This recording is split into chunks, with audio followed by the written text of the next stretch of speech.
Hello student, my name is Jayesh Thakur, TO in Sun private ITI Chandkhuri trade electrician. है ना, आज का जो हमारा टॉपिक है आप लोग देख रहे हो यहाँ पर विविध प्रकार के प्रतिरोधक। ठीक है, स्क्रीन पे जैसे दिख रहा है विभिन्न प्रकार के प्रतिरोधक।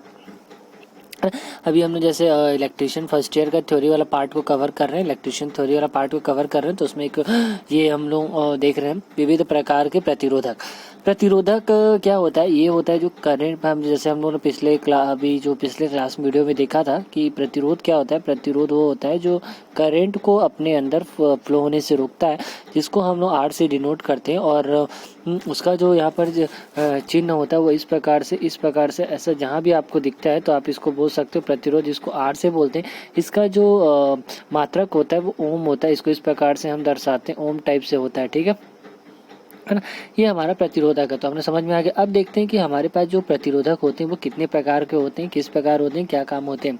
ठीक है, तो हम देखते हैं जो हमारे हमारे पास जो प्रतिरोधक होता है वो दो प्रकार का होता है। एक कार्बन प्रतिरोधक होता है, दूसरा वायर बाउंड प्रतिरोधक होता है। ठीक है, तो कार्बन प्रतिरोध हम लोग देखते हैं।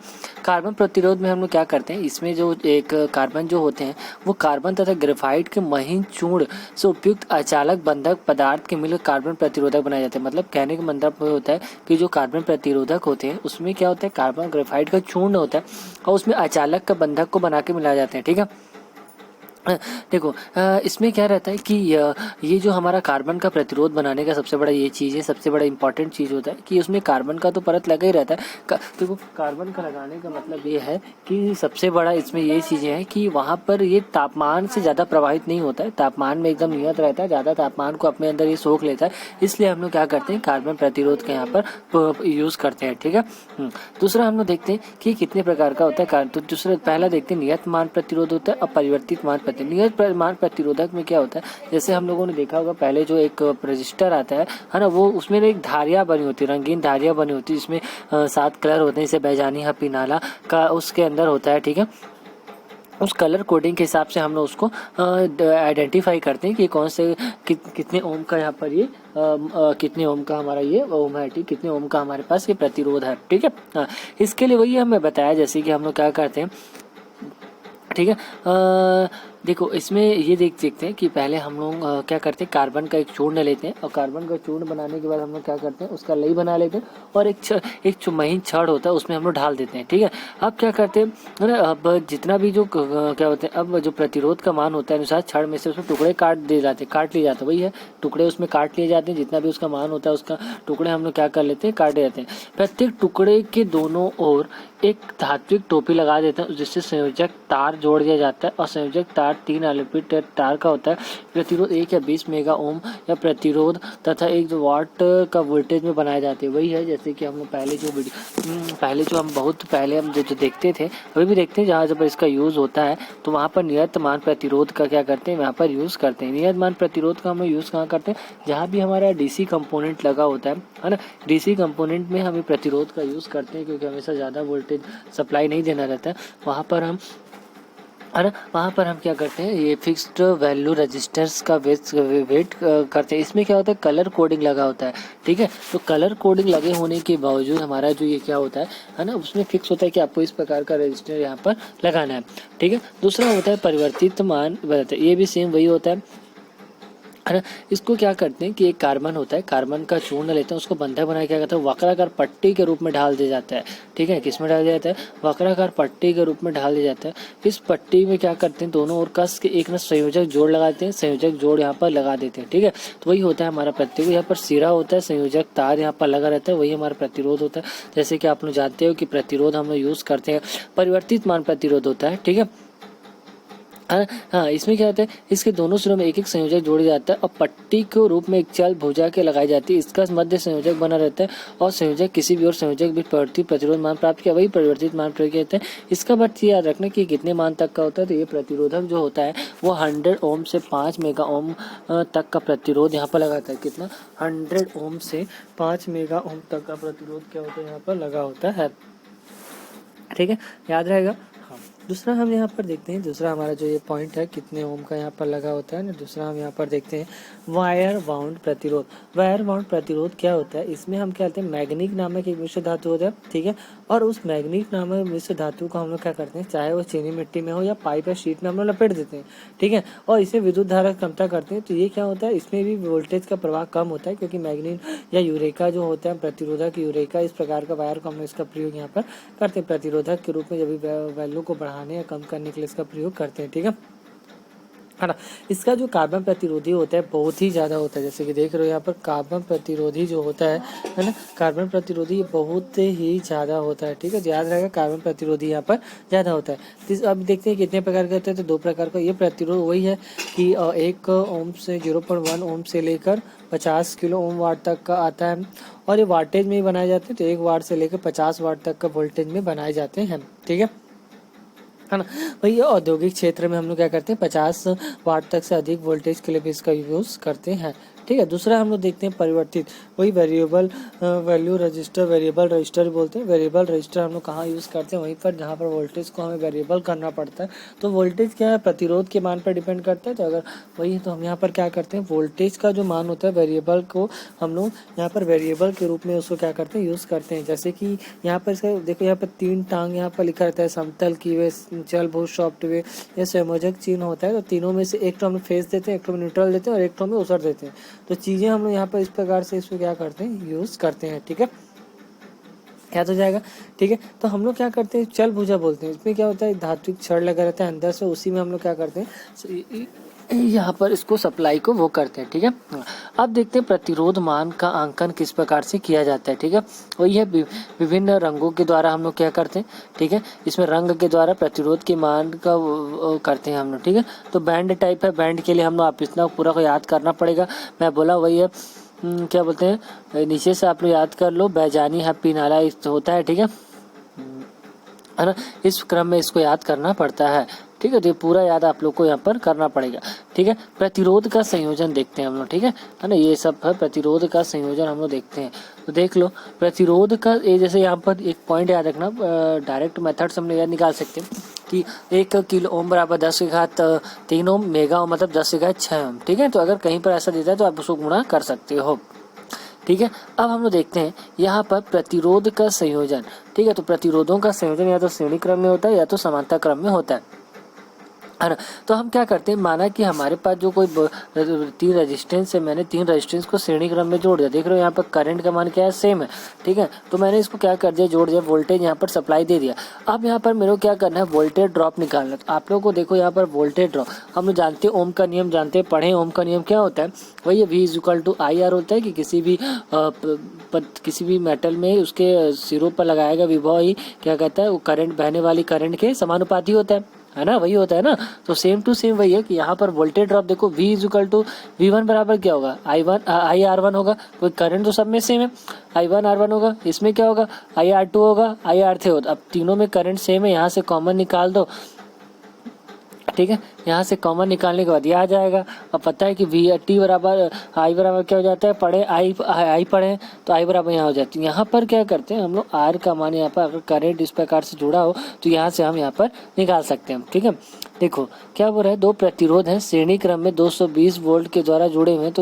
तो ज्ञात कीजिए कुल प्रतिरोध कितना है। तो कुल प्रतिरोध हम जोड़ सकते हैं। देखो यहाँ पर जोड़ा है कि मैं बताया कि अगर 2 प्रतिरोध हैं वो श्रेणी क्रम में जोड़े हुए हैं तो आप क्या करोगे, दोनों को जोड़ दोगे। R1 + R2 बराबर 150 हो गया। परिपथ में वैद्युत धारा कितना होगा, धारा निकालने के लिए ओम के नियम से निकाल लो, V=RT। टोटल प्रतिरोध इतना है तो धारा कितना, 1.467 एम्पियर यहाँ पाएगा। 50 ओम के प्रतिरोधक तो V1=IR1, I करंट का मान तो सेम है 1.467, इन दोनों गुणा हो तो सिंपल है। अब हम लोग देखते हैं कि प्रतिरोधक का जो संयोजन होता है समांतर क्रम में संयोजन होता है, प्रतिरोधों का समांतर क्रम में संयोजन, ठीक है।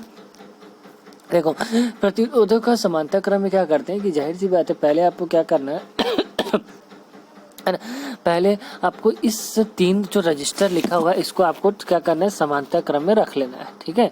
समांतर क्रम में कहने मतलब ये है कि यहाँ पर से इसको न्यूट्रल मिलना चाहिए, फेस मिलना चाहिए, इसको फेस, यहाँ से इसको न्यूट्रल में क्या होना चाहिए, सब चीज़ कॉमन होनी चाहिए, ठीक है। देख रहे हो कॉमन है सब में यहाँ पर, तो इस प्रकार से उसको क्या होना चाहिए, मिलना चाहिए। अब हम लोगों ने क्या किया, यहाँ पर हम लोगों ने यहाँ पर करंट यहाँ सप्लाई दिया, करंट क्या हो रहा है, डिवाइड हो गया, इसमें एक R1 जा रहा है, इसमें I2 जा रहा है, इसमें I3 जा रहा है, ठीक है। फिर वो होते हुए किसमें आ गया, इसमें आ गया, है ना। इस प्रकार से वो इसमें आ गया। अब इसमें आने के बाद क्या होता है, है ना। तो इसमें जो आ गया तो ये हाँ आ गया। आने के बाद यहाँ पर क्या हो रहा है, करंट का डिवाइडेशन हुआ I2 I1 I2 I3। तो करंट क्या है यहाँ पर, करंट का मान यहाँ पर अलग अलग है, तो करंट के बेस पे हम लोग यहाँ पर से निकालेंगे, ठीक है ना। ये चीज़ों को याद रखना है ना। अब हम लोग देखते हैं कि कैसे यहाँ से निकल रहा है। देख रहे हैं R1 R2 समांतर क्रम में, देख लो यहाँ पर R1 R2 समांतर क्रम में, जिसमें से करंट I1 I2 I3 यहाँ पर फ्लो हो रहा है। बस आपको फॉर्मूला याद रखना है कि अगर श्रेणी क्रम में होगा तो रेजिस्टेंस कैसे निकालोगे और समांतर क्रम में होगा तो रेजिस्टेंस कैसे आप लोग निकालोगे, ठीक है। तो करंट के वैल्यू को जोड़ दो, क्योंकि करंट यहाँ अलग अलग है, जहाँ जो अलग है उसी की वैल्यू को लेना है। जैसे यहाँ पर देखो, यहाँ पर वोल्टेज अलग अलग होता है ना, तो यहाँ पर वोल्टेज को ले लिए। यहाँ पर करंट अलग अलग होता है, एसी में हम जो लगाते हैं समांतर क्रम में करते हैं वहाँ करंट का मान अलग अलग होता है ना। तो कहीं करंट का मान ज़्यादा हो सकता है, कहीं करंट का मान कम हो सकता है, ठीक है। तो यहाँ पर 1/RT बराबर 1/R1 plus 1/R2 plus 1/R3, वही है, तीनों को जोड़ दो। 50 100 प्रतिरोध है, तो समांतर क्रम में जोड़े हैं। समांतर क्रम में प्रतिरोध क्या होता है, 1/R1 प्लस 1/R2, इसको जोड़ दो, 3/100 आएगा। तो RT का मान कितना, 100/3 मतलब 33.3 ओम आएगा। करंट निकाल लो, करंट वही फॉर्मूला सेम वही है, बट आपको क्या करना, जो समांतर बोलते हैं तो formula 1/R1 plus 1/R2 plus dash dash dash करके अनंत तक। और अगर वो क्या बोलता है क्या वो और अगर आपको बोलता है कि श्रेणी क्रम में बोलता है तो आर टी बराबर, क्योंकि आर टोटल बराबर R1 plus R2 plus R3 आप यहाँ पर देख सकते हो, ठीक है। अब आता है कि जो हम श्रेणी को क्या कर रहे हैं, मिश्रित रूप में संयोजन करना है, उसको श्रेणी क्रम में भी संयोजन करना है, समांतर क्रम में भी संयोजन करना है। तो उसका किस प्रकार से होगा वो हम लोग यहाँ पर देखते हैं, ठीक है। यहाँ पर देखो मिश्रित रूप में क्या हो रहा है, R1 R2 और R3, ठीक है। R1 R2 R3 ये क्या है आपका, ये बोल सकते हो, देखो यहाँ पर लिखा हुआ भी है कि R1 R2 R3 ये क्या है आपका श्रेणी क्रम में, सॉरी समांतर क्रम में। R4 उसके साथ क्या है, समांतर श्रेणी क्रम में। तो यहाँ पर हमें क्या करना है, समांतर मिश्रण श्रेणी बोलते हैं। तो यहाँ पर हम ये मान सकते हैं कि R1 R2 R3 को पहले आपको सॉल्व करना है, तो वहाँ पर आप उसको श्रेणी क्रम में समांतर क्रम में संयोजन करेंगे, 1/R1 plus 1/R2 plus 1/R3, और R4 को है तो जो वैल्यू आएगा आप उसके साथ यहाँ पर क्या करेंगे, जोड़ देंगे। जैसे देखो यहाँ पर ये जो R1 है, ठीक है, जैसे मैं बोला R1 प्लस R2 प्लस इसके नीचे सबके बटे 1 रहेगा, इसके बटे सबके बटे यहाँ पर क्या रहेगा, 1 रहेगा, ठीक है। दूसरा चीज़ ये है कि ये जो R4 होगा, ये जो आपको यहाँ पर दिख रहा है, ये R4 अब इसके साथ क्या हो जाएगा, श्रेणी में आ जाएगा, ठीक है, हो जाएगा ना इस प्रकार का। देखो इस पर कुछ ना कुछ तो वैल्यू आएगा, तो इस प्रकार तो ये तो R4 है, लेकिन यहाँ पर क्या R1 है। इस R1 R2 का जो आंसर आया होगा वो इसके साथ क्या हो जाएगा, श्रेणी क्रम में हो जाएगा, ठीक है। अब उसके बाद क्या करना देखो अब R5 R6 क्या है, ये आपका क्या है, ये भी तो आपका समांतर क्रम में है, तो इसको जोड़ दो, 1/R5 और 1/R6। तो इस प्रकार से आप उसको जोड़ सकते हो, जोड़ के क्या कर समांतर क्रम में लाओगे। तो देखो यहाँ पर जोड़ा R/R5 R6, लास्ट में क्या किया, तीनों इक्वल हो गया, ठीक है। देख रहे हो तीनों यहाँ पर क्या हो गया, इक्वल हो गया, 1 प्लस R2 प्लस R3। अब तीनों को क्या करोगे, सॉरी यहाँ पर करने में तीनों को जोड़ दें। अब क्या बोल रहा है कि श्रेणी समांतर समूह, श्रेणी में देख रहे हैं कि R1 प्लस R2 क्या है आपका श्रेणी में है, तो इसका फॉर्मूला क्या है, वही है same to same R1 plus R2 plus R3, ठीक है।